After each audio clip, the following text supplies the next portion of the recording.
Hello friends, welcome back to my channel study with Ayushman. आज के इस वीडियो में हम लोग प्रॉफिट एंड लॉस, लाभ और हानि के क्वेश्चन को सॉल्व करना सीखेंगे।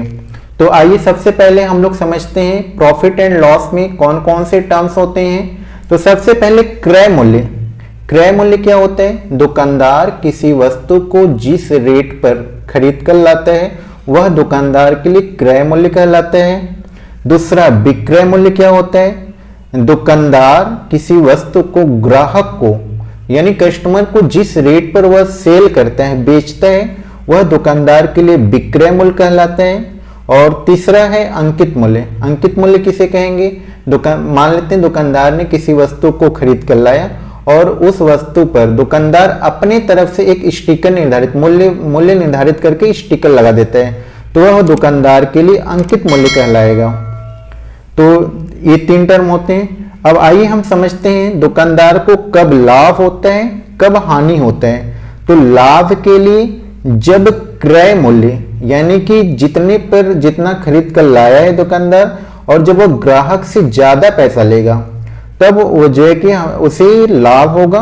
और हानि कब होगा? जितने का खरीद कर लाया है और वह उससे कम रुपए में जब बेचेगा तो दुकानदार को हानि होगा। तो लाभ के लिए विक्रय मूल्य ज्यादा होगा और जो कि हानि के लिए क्रय मूल्य ज्यादा होगा। तो आइए हम लोग जो है कि परसेंटेज लाभ के लिए क्या फॉर्मूला होता है? परसेंटेज लाभ के लिए फॉर्मूला होता है लाभ, जो वस्तु पर लाभ होता है टोटल लाभ अपान क्रय मूल्य। किसी वस्तु को कितने रुपए में दुकानदार ने खरीद कर लाया है, क्रय मूल्य गुणे 100। यह जो है कि परसेंटेज लाभ का फॉर्मूला होता है, यानी कि किसी वस्तु पर लाभ कितने रुपए का हो रहा है बटा में उस वस्तु को कितने रुपए में खरीदा है गुणे 100। अब हानि के लिए क्या होगा? इसी प्रकार से हानि में क्रय मूल्य कम हो जाता है, क्रय मूल्य ज्यादा हो जाता है और विक्रय मूल्य कम हो जाता है, तब हमेशा क्या होगा? दुकानदार को हानि होगा। हानि बटा, और हमेशा ध्यान रखेंगे परसेंटेज लाभ हो या परसेंटेज हानि हो, हमेशा जो है कि हमेशा क्रय मूल्य पे ही जो है कि निकाला जाता है। क्रय मूल्य हमेशा अपान में नीचे रहता है बट्टे में। तो इस प्रकार से परसेंटेज लाभ के लिए होता है लाभ बटा क्रय मूल्य गुणे 100 और परसेंटेज हानि के लिए हानि बटा क्रय मूल्य गुणे 100। तो आइए हम एक एक करके अलग अलग प्रकार के क्वेश्चन को सॉल्व करना सीखते हैं। जैसे कि पहला क्वेश्चन दिया है, एक पुस्तक का क्रय मूल्य 500 रुपए है तथा उसका विक्रय मूल्य 300 रुपए है, तो दुकानदार को कितने प्रतिशत की हानि हुई? यानी कि दुकानदार ने किसी वस्तु को 500 रुपए में खरीदा था और उसने उस वस्तु को 300 रुपए में बेच दिया, तो दुकानदार को हानि हो रही है। तो इसके लिए हम लोग क्या निकालते? पहले हानि निकालते, कितना होगा? हानि के लिए फॉर्मूला होता है हानि, इसमें क्रय मूल्य में से क्रय मूल्य माइनस विक्रय मूल्य।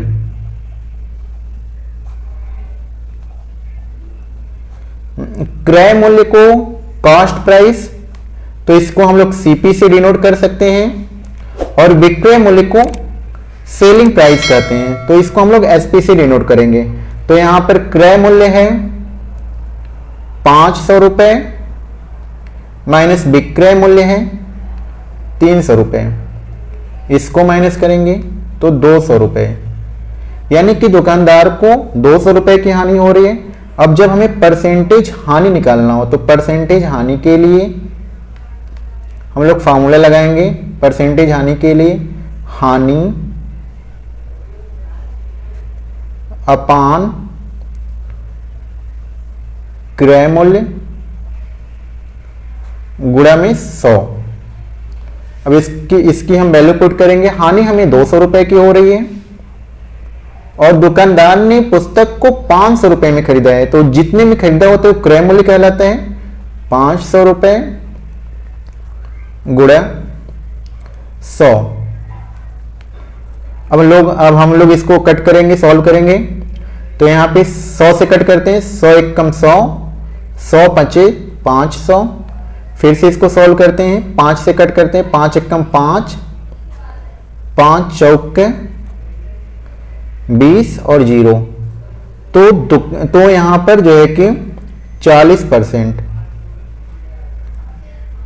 यानी कि जब दुकानदार किसी वस्तु को 500 रुपए में खरीदकर उसे 300 रुपए में बेचेगा तो दुकानदार को परसेंटेज हानि 40% की होगी। आइए अब हम अगला क्वेश्चन देखते हैं।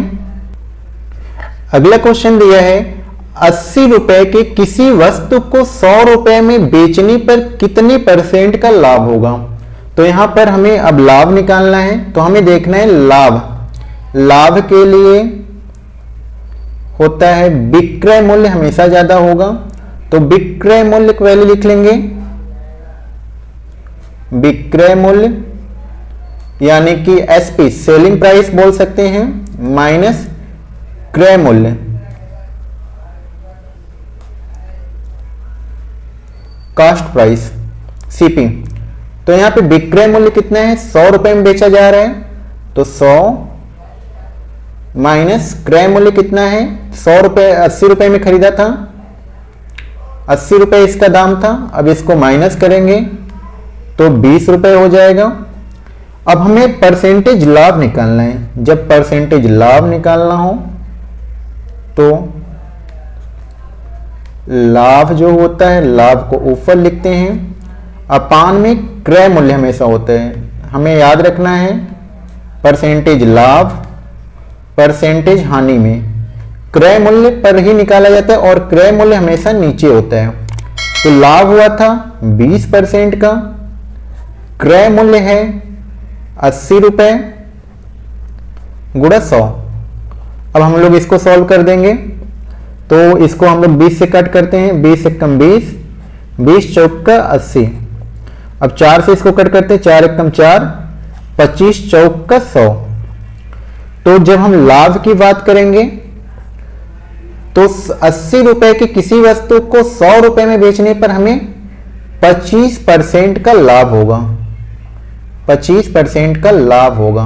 अगला क्वेश्चन देखते हैं। एक घड़ी को 200 रुपए में बेचने पर 20% की हानि होती है, तो क्रय मूल्य क्या होगा। तो यहां पर सेलिंग प्राइस दे रखा है, यानी विक्रय मूल्य हमें दे रखा है 200 रुपए, 200 रुपए, हानि परसेंटेज हानि 20% का हो रहा है, 20%। तो हमें जो है कि कॉस्ट प्राइस क्रय मूल्य निकालना है, क्रय मूल्य निकालना है। तो आइए हम इसको सॉल्व करते हैं। तो परसेंटेज हानि का हम फॉर्मूला लगाएंगे पहले, परसेंटेज हानि,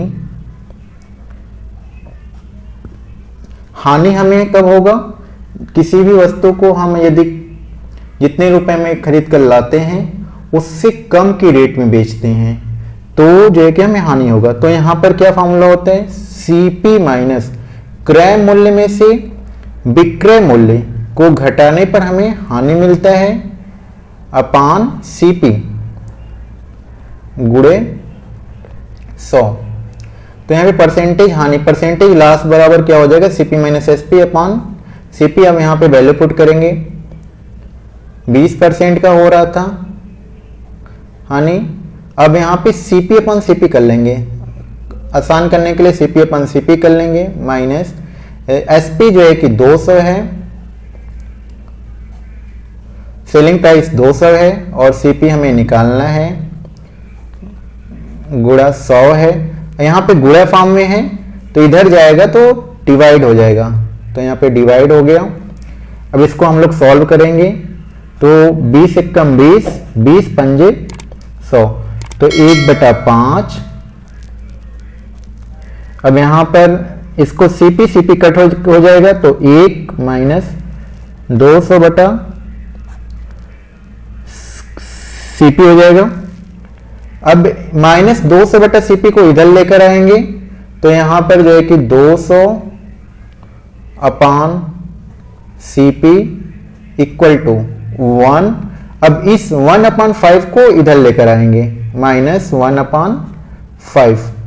इसको सॉल्व करेंगे, आगे एलसीएम लेंगे तो इनका 5 हो जाएगा। अब 5 का मल्टीप्लाई 1 में करेंगे, 5 माइनस 1। अब इसको और सॉल्व करते हैं तो 4/5। तो यहां पर 200/CP है, 4/5 है। अब इनको सॉल्व करेंगे तो 5 का गुणा 200 में हो जाएगा तो 1000 हो जाएगा। तिर्यक गुणा कर लेंगे और 4 का गुणा सीपी में होगा। हमें फाइनली सीपी निकालना है, सेलिंग प्राइस कितना था। सेलिंग प्राइस निकालने के लिए 1000 में 4 से डिवाइड कर देंगे तो यहां पर 250 रुपए। इसको कट करेंगे तो 250 रुपए, यानी कि एक घड़ी का दाम को यदि 200 रुपए में बेचने पर 20% की हानि होती है तो उस घड़ी का क्रय मूल्य 250 रुपए था। चलिए एक लास्ट और क्वेश्चन देखते हैं अलग प्रकार का। एक कुर्सी को 1700 रुपए में बेचने पर 400% का लाभ होता है, तो कुर्सी का क्रय मूल्य निकालना है। तो इस बार हमें लाभ हो रहा है तो हम लोग लिख लेंगे इतना में बेचा जा रहा है, तो ये जो है कि विक्रय मूल्य, सेलिंग प्राइस, विक्रय मूल्य 1700 रुपए हो गया। 400% का परसेंटेज लाभ बराबर है 400% का। अब जो है कि हम यहां क्या करेंगे, हमें निकालना है क्रय मूल्य यानी कि सीपी निकालना है। क्वेश्चन मार्क, फॉर्मूला लगाएंगे परसेंटेज लाभ का।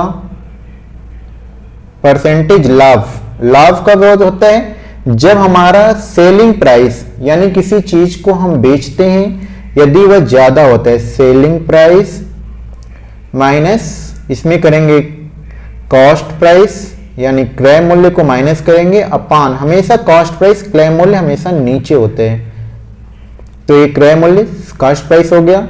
हमें परसेंटेज लाभ कितना का हो रहा है, 400% का हो रहा था। अब यहां पे सीपी, सीपी हमें दे रखे है 1700 रुपए माइनस यहां पर सीपी हमें निकालना है। इसको हम लोग अलग अलग कर लेते हैं। एसपी हमने रख दिया 1700, सीपी को इसके साथ ले लेते हैं तो सीपी हो जाएगा अपान में सीपी अपान सीपी। तो यहां से जो है कि इसको सॉल्व करेंगे अब हम लोग, तो यहां पे 2 जीरो इधर से कैंसिल आउट हो जाएगा, तो यहां पर 4 बचा, 1700 है अपान सीपी, सीपी अपान सीपी यहां पे कट होगा तो 1 होगा। अब यहां पर 1 है तो इधर जाएगा 5 हो जाएगा, 1700 अपान सीपी। अब सीपी का इधर तिर्यक गुणा करेंगे तो 5 गुणा सीपी हो जाएगा 1700। सीपी की हमें वैल्यू निकालनी है तो 1700 में हम लोग क्या करेंगे, 5 से डिवाइड करेंगे तो 5 × 1 15, 2 और 0 20 हो गया, 5 चौक के 20, 1 0 0, यानी कि सीपी हमारा 340 रुपए हो गया। यानी एक कुर्सी को यदि 1700 रुपए में बेचने पर 400% का लाभ होता है तो उस कुर्सी का दाम क्रय मूल्य 340 रुपए था। तो इस प्रकार से हम आसानी से प्रॉफिट एंड लॉस के क्वेश्चन को कर सकते हैं।